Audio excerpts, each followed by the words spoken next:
என்னம்மாம்மா இதெல்லாம் எடுத்து கீழே போடுறீங்களா? பாரு எப்படி இருக்கு பாவம் இந்த காரு. புது கார் வாங்க வேண்டிய நேரம் வந்துருச்சு. ஓ வாங்குவேன். தூக்கிடுவேண்ணா நான் பாதி வழியில் தூக்கிட்டு தரேன். நீ போ, நீ போ, நான் அங்கே வந்து தரேன். போ, பாதி படியில் வந்து தரேன். போ.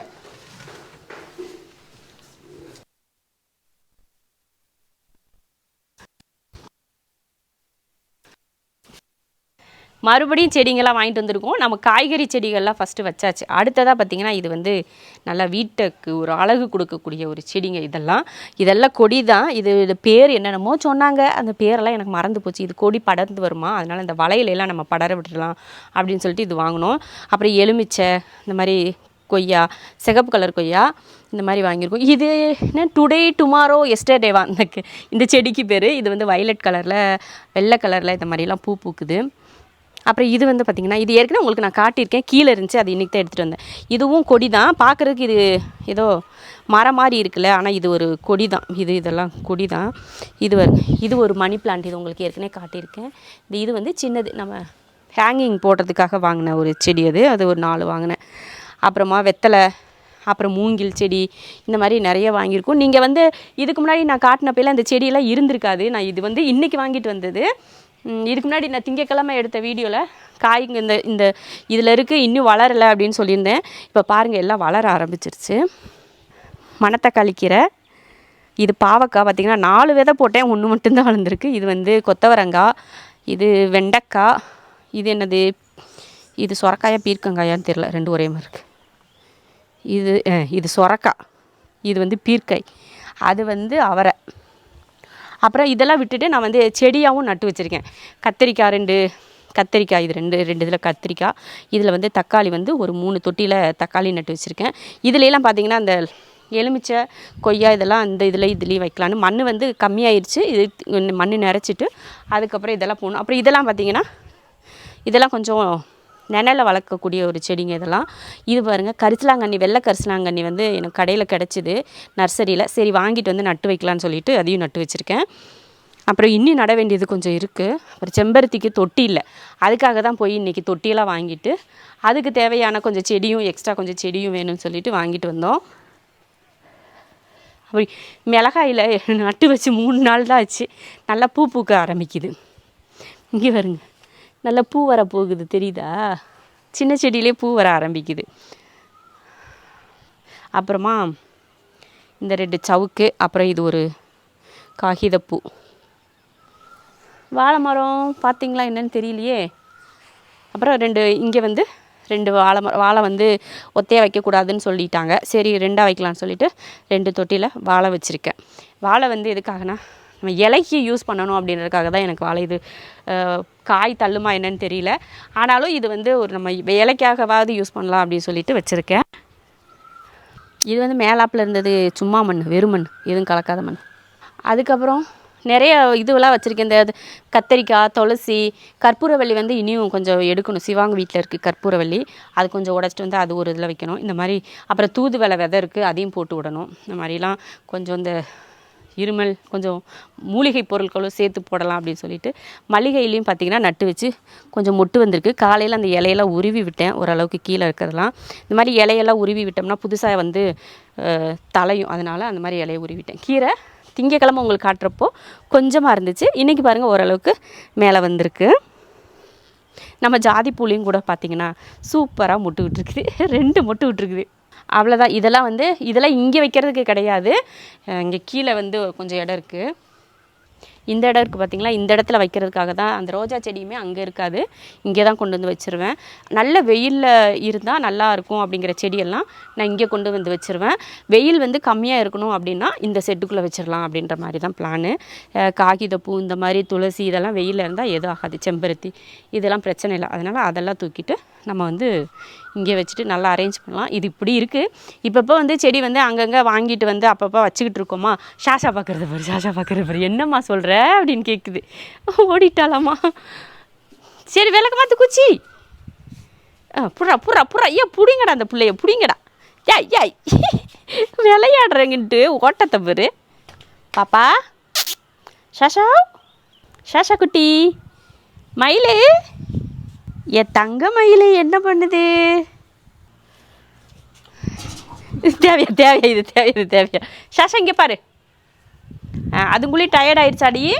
மயில் பிள்ளைக்கு டயர்ட் ஆயிடுச்சா? தங்க மயிலுக்கு டயர்ட் ஆயிடுச்சா? அதுங்களையும் அவ்வளோதான். இதெல்லாம் 7 days பூத்துருக்கே. 7 days புதுசாக பூத்துருக்கு.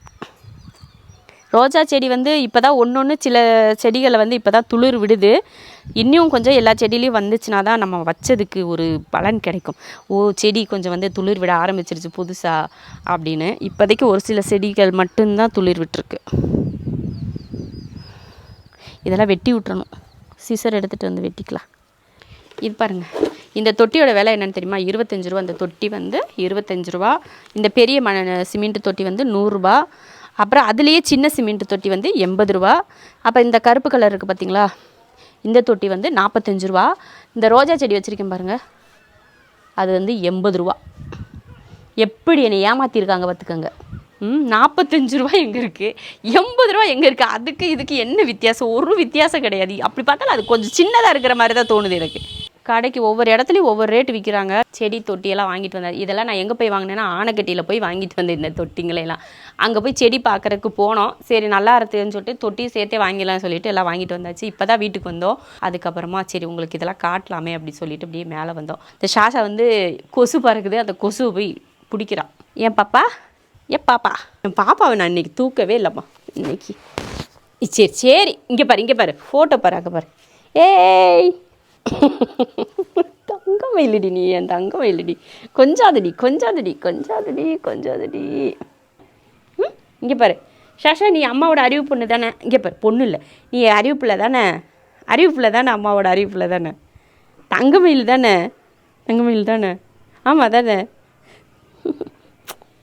நிறைய பேர் சொல்லியிருந்தீங்க பூனைக்குட்டி வந்து வீட்டில் வச்சுக்காதீங்க, அதாவது கிச்சனில் தொடாதீங்க சமைக்கிறப்போ அப்படிங்க.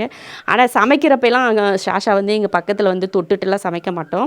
ஆனாலும் வீட்டில் இருக்கிறப்போ அவ கூட விளையாடுறது, பேசுகிறது இதெல்லாம் இருக்குது. இந்த முடி கட்டும், ஹைஜினிக் இப்படிலாம் சொல்கிறீங்க. அது வந்து பெட்டு வளர்க்குறவங்களுக்கு வந்து அந்த மாதிரிலாம் யோசிக்கவே மாட்டாங்க. அவ்வளோதான். என் தங்கத்துக்கு தெரியுது நான் சொல்கிறது, என் மயிலுக்கு தெரியுது. என்ன மயில், என் பிள்ளை பாருங்கடா, கவனிக்குது அம்மா என்ன பேசுகிறாங்கன்னு கவனிக்குது. இறக்கி விட்றி முதல்ல, நீ என்னடி கொஞ்சம் நீ அப்படிங்கிறங்க பாருங்க. இறக்கி விட்றின்னு சொல்கிறா. துள்ளலை பாருங்க. இங்கே பாருங்க எம்படி தண்டியில் இருக்குன்னு. யாராவது இது ஒரு 6 மாதத்து குழந்தைன்னு சொன்னால் நம்புவீங்களா? 6 மாதம் தான் ஆச்சு இவ பிறந்தே. ஆனால் பாரு சைஸ் அப்பாரு எவ்வளோ பெருசுன்னு. ஏன்னா குழந்த மாதிரியா இருக்க? சொல்லு, குழந்தையா? நீ ஏன் குழந்தையா இல்லையா? இன்னும் கிட்டனோட ஃபுட்டு தான் சாப்பிட்டுட்டு இருக்க நீ, தெரியுமா? இன்னும் நீ அடல்ட் ஆகலையாமா, தெரியுமா? ஆனால் நீ பார்த்தா பெரிய பாப்பா மாதிரி இருக்க, குண்டு பாப்பா மாதிரி இருக்க. என்ன நியாயம் இதெல்லாம்? சரி போ.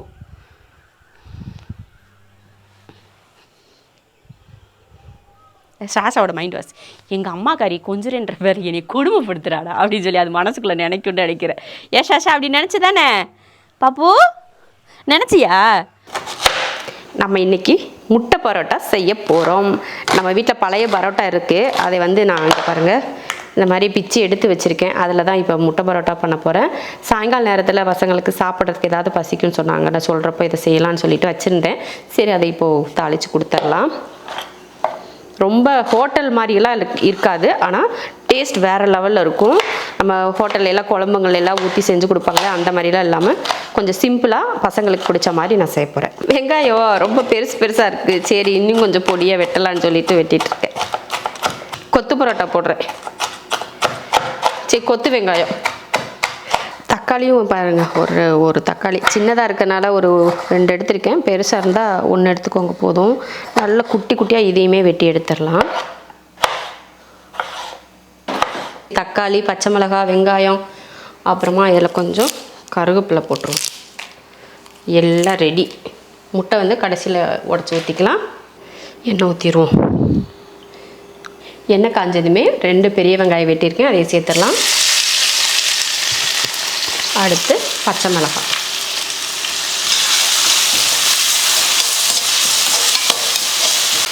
வெங்காயம் ரொம்ப வதங்க வேணாம், கொஞ்சமாக வதங்கினதுமே தக்காளி சேர்த்துடலாம். தக்காளியை இது போல் சின்னதாக தான் வெட்டி சேர்க்கணும். ஏன்னா ரொம்ப அந்த கிரேவி பக்குவத்துக்கு வதங்க விடாமல் நம்ம இதை வதக்கணும். அதுக்காக தான் அந்த ஈரப்பதம் மட்டும் போகிற வரைக்கும் வதக்கிக்கிறோம். இந்த அளவுக்கு வதங்கினதுக்கப்புறமா இதில் கொஞ்சம் மட்டன் மசாலா சேர்த்துக்கலாம். ஒரு 3 ஸ்பூன் அளவுக்கு மட்டன் மசாலா, சக்தி மட்டன் மசாலா சேர்த்துருக்கேன்.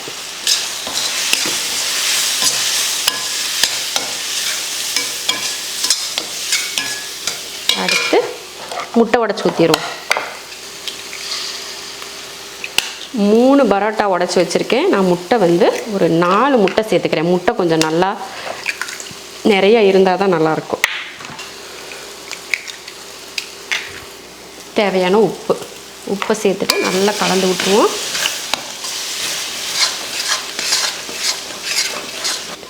இந்த அளவுக்கு கொஞ்சம் அந்த முட்டை வந்து அந்த பச்சை மாறினது உடனே நம்ம இந்த மாதிரி வெட்டி வச்சுருக்க பரோட்டாவை சேர்த்துடலாம். சேர்த்துட்டு இப்போ நல்லா கிளறி விட்டுருவோம்.